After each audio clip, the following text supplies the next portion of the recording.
Good evening, sir. I choose this problem because this topic is related to ideal gas, no?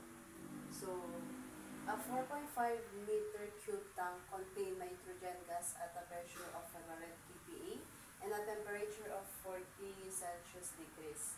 Some gas is released until the pressure drops to 300 kPa while the temperature decreases to 25 Celsius degree.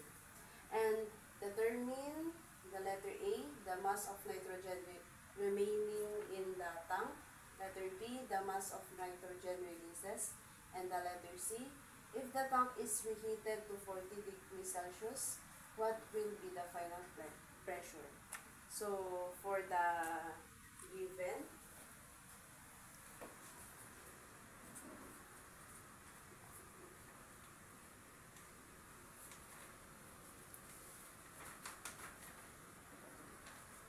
um, B is equal to 4.5 meter cube. And for the P1 is equal to 500 kPa and P2 is equal to 300 kPa. And for the T1, it is equal to 40 Celsius degrees is equivalent to 313 K. And for the T2 is equal to 25 degrees Celsius is equal to 298 K. K.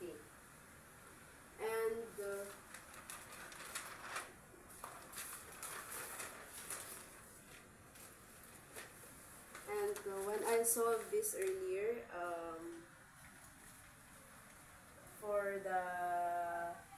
for the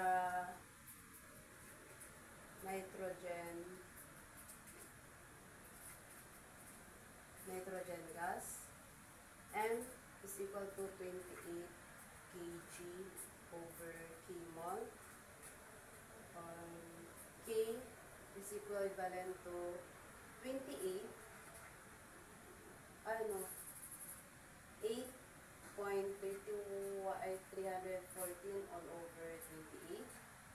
So this is equivalent to 0.2976 kg over kg.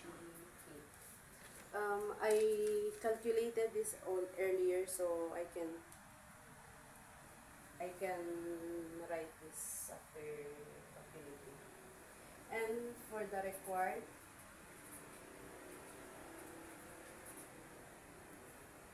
A is A is M2 or mass of nitrogen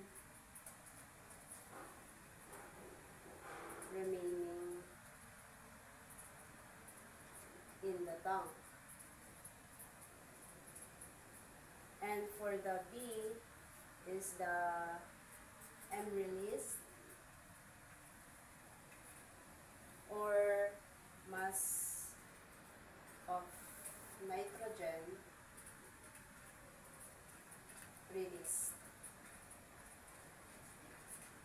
And for the letter C is the P3 or final pressure after reheating to 40 Celsius degrees. So, this topic is, I solved this because I can relate this to ideal gas law. So, let's go for the solution. Um, from from the ideal gas law,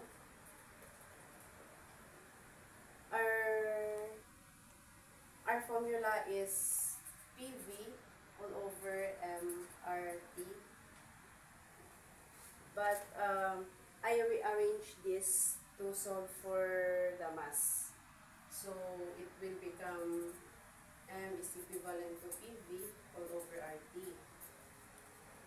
So let's go for the letter A to solve the M2 or mass 2.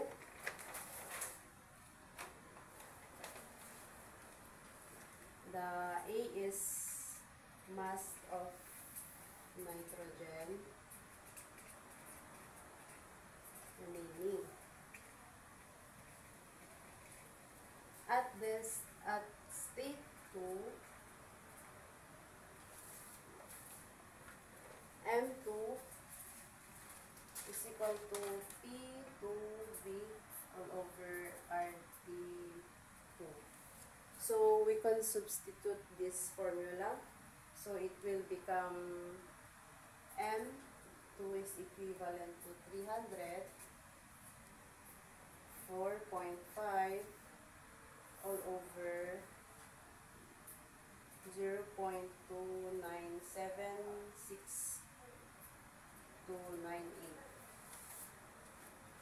So M2 is equal to, wait lang, babayan lang.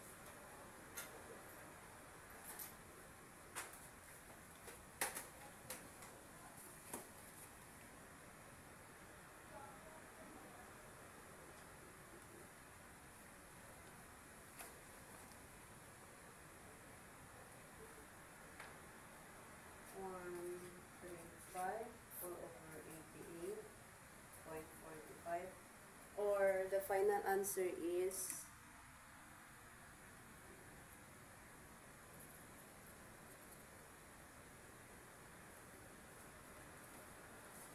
15.26 kg. This 15.28 kg is the mass of nitrogen remaining. Or in short, the mass of nitrogen remaining is the M2. So let's solve the letter B. The mass of nitrogen released at state 1. This is state 2 and this is state 1. So our formula is, we can solve this by getting this formula. M1 is equivalent to P1V all over RT1. So let's rearrange this. M1 is equal to 500, 4.5, 0.297 all over 313. So this is equal to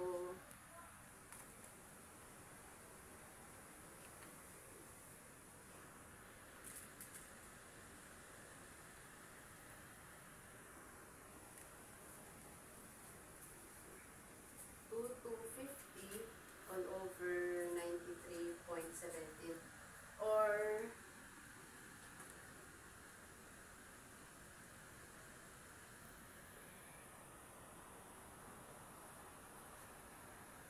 24.15 kg. This 24.15 kg is the M released. I know this 24.15 kg is the M1. So we can rearrange this all over to this. So the M release all over M1 minus M2. So 24.15 is the M1 minus 15.26 is the M2 all over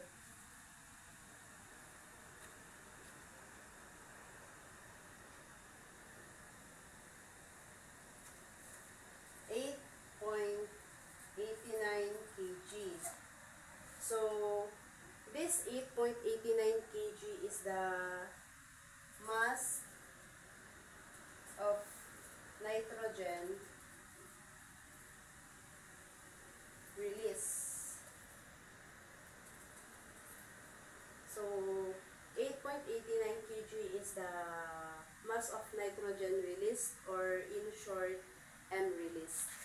And let's go for the letter C.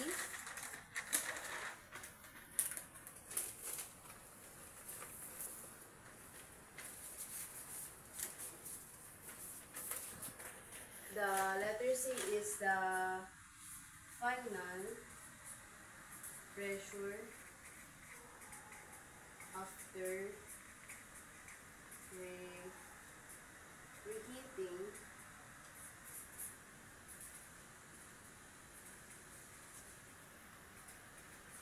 at constant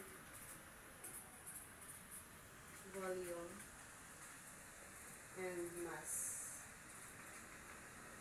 So that is the question for letter C. Final pressure after reheating at constant volume and mass.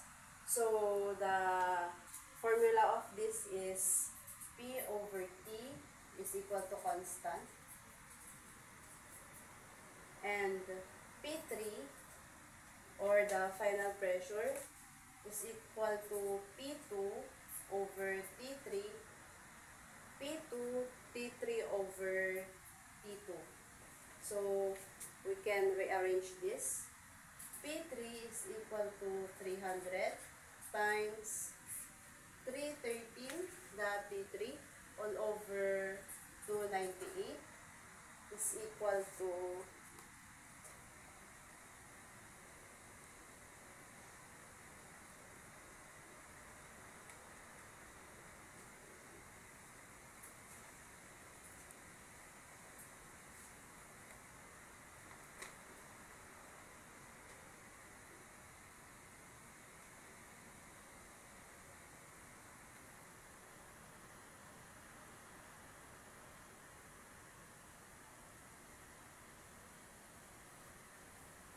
315.110.